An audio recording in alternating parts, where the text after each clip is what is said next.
मैं क्या चाहती हूँ। वाह, बहुत खूब। मेरे बारे में तुम मुझसे ना पूछो, अभी खुद को समझना चाहती हूँ। बहुत खूब, बहुत खूब। यकीन करें कि दूसरों को जानना आसान होता है, इंसान सही अपने बारे में सही। और सही नहीं इंसान जानता। की जो वक्त गुजर रहा होता है उसके साथ तब्दीली भी आप आ रही अपने होती बारे है। में जानिबदार होते हैं, इसलिए सही सही नहीं अपने बारे में जान सही पाते। सही। कहीं वो अब खुदा ही बनना बैठे, कहीं वो अब खुदा ही बनना बैठे, मैं एक पत्थर को इतना चाहती हूँ। बहुत खूब, बहुत खूब। मेरा दिल भर गया है इस फजा से, मेरा दिल भर गया है इस फजा से, कोई मंजर निराला चाहती हूँ। क्या कहने, बहुत जो खूब। दुनिया में मोहब्बत आम कर दे, मैं ऐसा गीत गाना चाहती हूँ। बहुत खूब, बहुत खूब। और इसका सबसे खूबसूरत शेर जो मुझे पसंद है कि गुले अखलास मुरझाने लगे हैं, गुले अखलास मुरझाने लगे हैं, बहुत खूब, कोई बेलौस झोंका चाहती हूँ।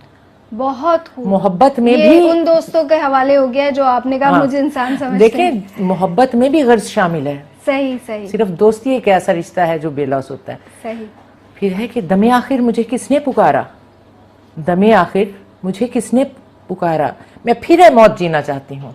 बहुत खूब, बहुत खूब। मगता है कि मुझे किंदील मनवाना है खुद को, मुझे किंदील मनवाना है खुद को, हवाओं से उलझना चाहती हूँ। अच्छी बात, बहुत खूब।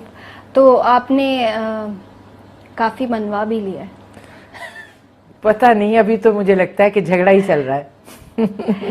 लेकिन बढ़ रहा है इंसान, मतलब वक्त भी बढ़ रहा है और हालात भी अच्छे ही असल में बहुत जाते सारे हैं। लोग अगर साथ देना तो फिर हम बदल सकते हैं आसानी से। एक आदमी तो निज़ाम को नहीं बदल सकता ना। लेकिन वो एक ही अगर लड़ने खड़ा है या मुकाबला कर रहा है या वो अपनी बात पे अड़ा हुआ है तो